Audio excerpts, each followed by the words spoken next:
Se qualcuno sta ancora pensando quando mi prenoterò, quando farò, lo faccia, perché vi avviso che da lunedì noi apriamo i quarantenni.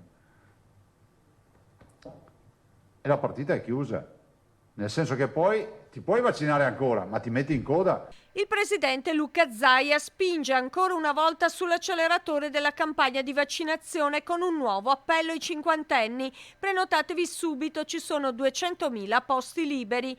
Ieri nel Veneto sono stati somministrati 32.000 vaccini, ma la regione non può permettersi di tenere slot liberi. Per questo da lunedì aprirà la fascia 40-49 anni.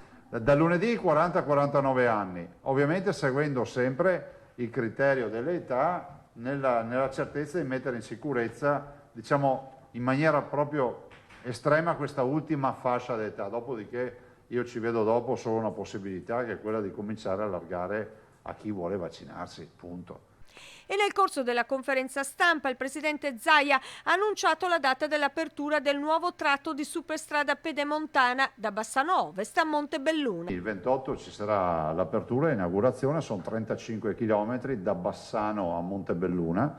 Di fatto è il più grande lotto che apriamo, anzi sono più lotti messi assieme, e quindi di fatto tutto quel territorio per metà ormai inizia a respirare. Da Montebelluna si andrà a Bassano in 10 minuti.